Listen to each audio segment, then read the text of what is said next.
오늘 하나님께서 우리에게 주신 말씀은 요한복음 12장 20절에서 36절까지입니다.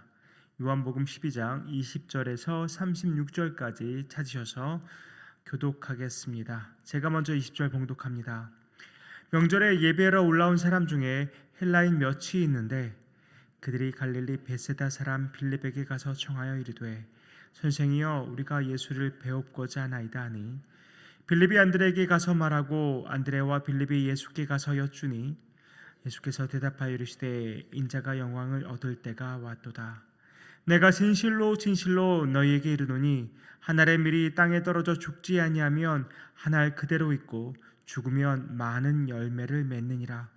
자기의 생명을 사랑한 자는 잃어버릴 것이요 이 세상에서 자기의 생명을 미워하는 자는 영생하도록 보존하리라. 사람이 나를 섬기려면 나를 따르라. 나 있는 곳에 나를 섬기는 자도 거기 있으리니 사람이 나를 섬기면 내 아버지께서 그를 귀히 여기시리라. 지금 내 마음이 괴로우니 무슨 말을 하리요. 아버지여 나를 구원하여 이 때를 면하게 하여 주옵소서. 그러나 내가 이를 위하여 이 때에 왔나이다. 아버지여 아버지 이름을 영광스럽게 하옵소서 하시니 이 하늘에서 소리가 나시리되 내가 이미 영광스럽게 하였고 또다시 영광스럽게 하리라 하시니 곁에 서서 들은 무리는 천둥이 울었다고도 하며 또 어떤 이들은 천사가 그에게 말하였다고도 하니 예수께서 대답하여 이르시되 이 소리가 난 것은 나를 위한 것이 아니요 너희를 위한 것이니라. 이제 이 세상에 대한 심판이 이르렀으니 이 세상의 임금이 쫓겨나리라. 내가 땅에서 들리면 모든 사람을 내게로 이끌겠노라 하시니 이렇게 말씀하심은 자기가 어떠한 죽음으로 죽을 것을 보이심이로라. 이에 무리가 대답하되 우리는 율법에서 그리스도가 영원히 계시다 함을 들었거늘 너는 어찌하여 인자가 들려야 하리라 하느냐. 이 인자는 누구냐. 예수께서 이르시되 아직 잠시 동안 빛이 너희 중에 있으니 빛이 있을 동안에 다녀 어둠에 붙잡히지 않게 하라. 어둠에 다니는 자는 그 가는 것을 알지 못하느니라. 같이 읽습니다. 너에게 아직 빛이 있을 동안에 빛을 믿으라. 그리하면 빛의 아들이 되리라. 예수께서 이 말씀을 하시고 그들을 떠나가서 숨으시니라. 아멘. 성도님들, 여러분의 인생 가운데 언제가 가장 힘들고 마음이 어려우셨나요? 제발 이 순간에 좀 벗어났으면 좋겠다. 주님, 정말 이 순간만은 제발 벗어나게 해주십시오라고 외치면서 기도해 보신 적 있으신가요? 우리는 정말 모두가 마음이 괴롭고 힘든 순간을 인생을 살다 보면 맞이하게 됩니다. 도저히 이 순간을 내가 어떻게 견뎌낼 수 있을까 하는 생각이 들 정도로 어려운 순간들을 맞이하곤 합니다. 그래서 정말 우리 마음이 정말 심란하고 참으로 어려워서 정말 주님 이 순간을 제발 벗어나게 해주십시오라고 기도하곤 합니다. 위기의 순간에 이 순간을 벗어나는 것만이 최선의 방법인 것처럼 느껴질 때가 있습니다. 왜 우리가 그렇게 반응할까요? 모든 것을 우리 중심적으로 생각해서 그런 것은 아닐까요? 하나님께서 우리에게 베푸신 은혜와 사랑을 우리가 제대로 깨닫지 못해서 그런 것은 아닐까요? 제가 전에 사역하던 교회에서 양로원에 한번 이렇게 방문한 적이 있었는데 그때 제가 그 당시 나이로 97세 되는 권사님을 만난 적이 있었습니다. 근데 그분의 아주 짧은 간증을 들었는데 그렇게 말씀하시더라고요. 목사님, 제가 100년 가까이 살아오면서 정말 별의별 고생도 다 겪어보고 온갖 시련과 고난을 다 겪어봤는데 이 모든 것들이 이제 보니까 나에게 복을 주시려고 하나님께서 허락하신 것이었더라고요. 이렇게 말씀하시더라고요. 그래서 지금은 얼마나 감사한지 모르겠다고 고백하시는 말씀을 드린 적이 있습니다. 거의 한 세기, 100년 가까운 시간 동안 살아오신 권사님의 입에서 나오는 간증이어서 제 마음에 많이 와 닿았습니다. 그러면서 저도 한번 돌아봤습니다. 저에게 괴로웠던 순간들은 도대체 어떤 순간들이었을까? 짧은 인생이지만 저는 비교적 짧은 인생이지만 그럼에도 모든 고통과 어려움들은 상대적인 것 아니겠습니까? 저에게도 고통과 어려움의 순간들이 있었는데 그 참 고통의 순간이었다, 어려움의 순간이었다가 제가 이름 지어놓은 그 날들을 돌아보면서 어떨 때는 물질 때문에 힘들었고, 어떨 때는 관계 때문에 힘들었고, 어떨 때는 모든 상황과 환경 때문에 많이 힘들고 어려웠던 때들을 다 돌아보면서 그때는 눈물도 흘리고 정말 가슴 아파하고 통곡하는 순간들도 있었는데 정말 그때가 이 세상에서 가장 힘든 때로만 이렇게 생각했던 그런 순간들이 있었습니다. 그래서 정말 내가 이 세상에서 가장 불쌍한 사람이라는 생각까지도 했던 때가 있었습니다. 그런데 제가 그 순간을 다 돌아보면서 또 그 원사님의 간증을 들으면서 전에 어떤 목사님께서 십자가 앞에서 엄살 부리지 말자라는 그런 구호를 외치신 적이 있는데 저도 그냥 십자가 앞에서 엄살 부리고 있는 한 사람에 불과하지 않았나 하는 생각을 해보곤 했습니다. 오늘 본문을 보니까 우리가 엄살 부릴 수 없는 그 십자가 앞에 곧 서게 되실 예수님을 보게 됩니다. 그래서 27절에 이렇게 말씀하십니다. 내 마음이 괴로우니 무슨 말을 하리요. 십자가의 극심한 고통과 죽음을 앞에 놓고 이 마음이 괴롭다는 그 정도의 말로 정말 그것이 다 표현될까라고 생각이 되는데 여기서 말하는 괴롭다의 의미는 극도의 혐오감과 그리고 공포, 불안 등의 감정들이 마음을 휘젓고 있다는 뜻입니다. 그런 괴로운 마음으로 예수님이 말씀하십니다. 아버지여 나를 구원하여 이때를 면하게 하여 주옵소서. 그러나 내가 이를 위하여 이때에 왔나이다. 마가복음 14장 36절에도 비슷한 말씀이 나와 있는데요. 이르시되 아빠 아버지여 아버지께는 모든 것이 가능하오니 이 잔을 내게서 옮기시옵소서. 그러나 나의 원대로 마시옵고 아버지의 원대로 하옵소서 하시고 인간적으로 느끼는 그 혐오감, 고통, 불안을 다 뒤로 하고 예수님은 십자가의 죽음과 그 고통을 위해 이때에 왔다고 고백하고 계십니다. 그리고 아버지의 원대로 다 하시라고 내가 아버지의 뜻에 순종하겠다고 고백하고 계십니다. 어떻게 예수님은 이렇게 고백하실 수 있었을까요? 28절의 말씀처럼 그 이유는 하나님 아버지의 이름이 영광스럽게 되기를 정말로 원하셨기 때문입니다.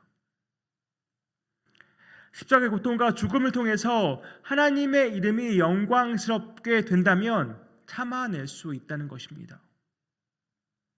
십자가의 수치와 죽음을 통해서 인류를 구원할 수 있다면 기꺼이 하나님의 뜻에 순종하시겠다는 것입니다. 하나님의 원수였던 우리가 이제는 하나님의 자녀가 되는 것이 바로 하나님을 영광스럽게, 하나님의 이름을 영광스럽게 하는 것입니다. 세상을 찬양했던 삶에서 이제는 하나님을 찬양하는 삶으로 돌아오는 것이 바로 하나님을 영광스럽게 하는 것입니다. 그래서 하나님은 예수님의 그동안의 모든 사역을 통해서 이미 하나님의 이름을 영광스럽게 하셨고 또한 십자가의 죽음을 통해서 이루실 그 인류 구원의 역사를 통해서 또한 영광스럽게 하시겠다고 말씀하고 계십니다. 예수님은 저와 여러분 한 분 한 분을 위해서 그 십자가의 수치와 고통을 다 감당해 내시고 십자가에서 죽으심으로 우리의 모든 죄값을 치러내셨습니다. 오늘 본문 31절과 32절에서 이렇게 말씀하십니다. 이제 이 세상에 대한 심판이 이르렀으니 이 세상의 임금이 쫓겨나리라. 내가 땅에서 들리면 모든 사람을 내게로 이끌겠노라 하시니 세상의 임금인 사탄은 예수님이 십자가에 달려 죽으시는 것을 보면서 자신이 승리했다고 착각했을 것입니다. 하지만 예수님의 그 십자가의 죽음은 세상에 대한 심판이었고 또한 사탄을 쫓아내는 결과를 만들어냈습니다. 그리고 예수님께서 십자가에 달려 죽으심으로 모든 인간에게 구원의 길이 활짝 열리게 되었습니다.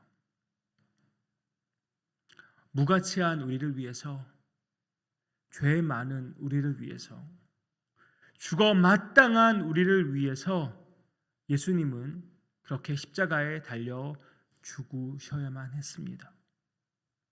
그렇게 우리에게 구원의 길을 열어주시고 그로 인해 하나님의 이름을 영광스럽게 하셨습니다. 예수님의 이러한 번민과 또 사랑과 희생은 지금을 살아가는, 오늘을 살아가는 우리에겐 어떠한 도전을 주고 있습니까?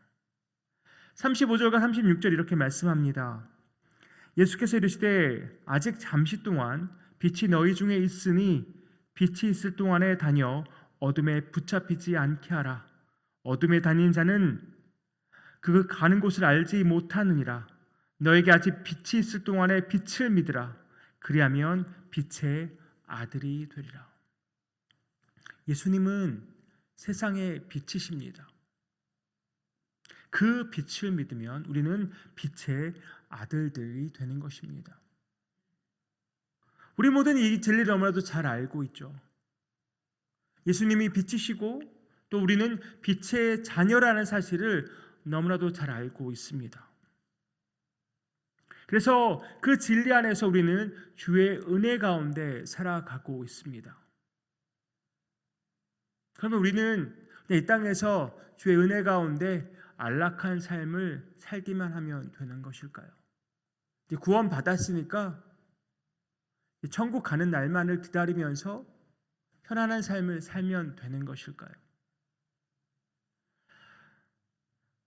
하늘의 미랄이 되신 예수님께서 우리에게 도전하십니다. 오늘 본문 24절과 25절입니다. 내가 진실로 진실로 너희에게 이르노니 한 알의 밀이 땅에 떨어져 죽지 아니하면 한 알 그대로 있고 죽으면 많은 열매를 맺느니라. 자기의 생명을 사랑하는 자는 잃어버릴 것이요 이 세상에서 자기의 생명을 미워하는 자는 영생하도록 보전하리라. 예수님은 한 알의 밀알이 되셔서 기꺼이 우리를 위해 죽으심으로 많은 열매를 맺으셨습니다.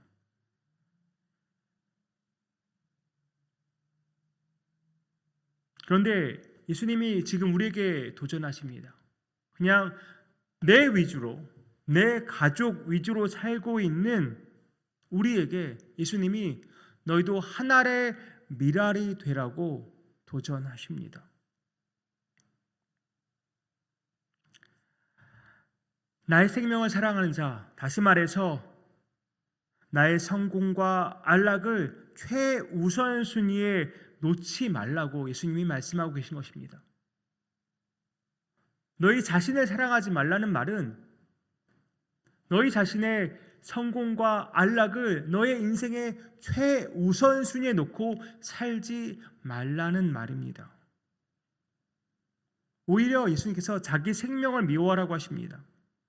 그 말은 나보다 하나님의 영광을 위해 살라는 것입니다. 하나님이 뜻하시고 말씀하신 것에 순종하며 살라는 것입니다. 예수님께서 죽으심으로 우리가 새 생명을 얻었다면, 예수님께서 죽으심으로 우리가 새 생명을 얻었다면 더 이상 그 생명은 우리의 것이 아닙니다. 예수를 통해 얻은 새 생명은 더 이상 우리의 것이 아닙니다. 예수를 통해 거듭난 우리는 더 이상 우리만을 위해 살 수 없다는 말입니다. 그래서 바울이 갈라디아서 2장 20절에서 이렇게 말씀하는 것 아닙니까? 제가 세 번역으로 읽어드립니다. 나는 그리스도와 함께 십자가에 못 박혔습니다. 이제 살고 있는 것은 내가 아닙니다. 그리스도께서 내 안에 살고 계십니다. 내가 지금 육신 안에서 살고 있는 삶은 나를 사랑하셔서 나를 위하여 자기 몸을 내어주신 하나님의 아들을 믿는 믿음 안에서 살아가는 것입니다. 지금 우리는 무엇을 위해 달려가고 있는지 점검해 보면 좋겠습니다. 우리 삶의 초점이 도대체 무엇에 맞춰져 있는지 점검해 보면 좋겠습니다. 이 시간 나를 위해 십자가를 지시고 나를 위해 십자가에서 죽으신 예수님, 그 예수님이 지신 그 십자가를 우리 시간 바라보기 원합니다. 예수 그리스도를 통해서 내가 얻은 이 새 생명, 이제는 내가 누구를 위해서, 무엇을 위해서 이 새 생명을 갖고 살아갈지 묵상하고 결단하는 저와 여러분 되기를 소망합니다. 예수 그리스도를 통해서 얻은 이 새 생명, 예수님은 나를 위해서, 우리 모두를 위해서 하늘의 밀알이 되어 땅에 뿌려져 죽으셨는데 과연 나는 누구를 위해, 무엇을 위해 주님이 다시 오시는 그날까지 살아갈 것인가? 다시 한번 묵상하고 결단할 수 있는 저와 여러분 되기를 소망합니다. 기도하겠습니다. 아버지 하나님, 하늘의 밀알이 되어서 온전히 죽으시고 그로 인해서 많은 열매를 맺으신 예수 그리스도를 바라봅니다. 오직 하나님의 영광을 위해 이 땅에 오셨고 하나님의 영광을 위해 모든 일을 이루신 예수 그리스도를 바라봅니다. 아버지 하나님, 그렇다면 예수 그리스도를 통해서 새 생명 얻은 우리 어떻게 살아야 하겠습니까? 무엇을 위해 살아야 하겠습니까? 나의 삶의 초점은 무엇이고 나의 삶의 우선순위는 무엇인지 돌아보게 됩니다. 아버지 하나님, 예수 그리스도를 통해서 내가 새 생명을 얻었다면 나 역시 하나님의 영광을 위해 살아야 하지 않겠습니까? 이 시간 우리 누장의 모든 성도들 자신의 삶을 돌아보고 새롭게 결단하며 나아가기 원합니다. 예수 그리스도를 위해 하나님의 영광을 위해 살아가겠노라고 결단하며 나아가기 원합니다. 성령님 함께하여 주시고 역사하여 주시옵소서. 이 모든 말씀 예수님의 이름으로 기도하옵나이다. 아멘.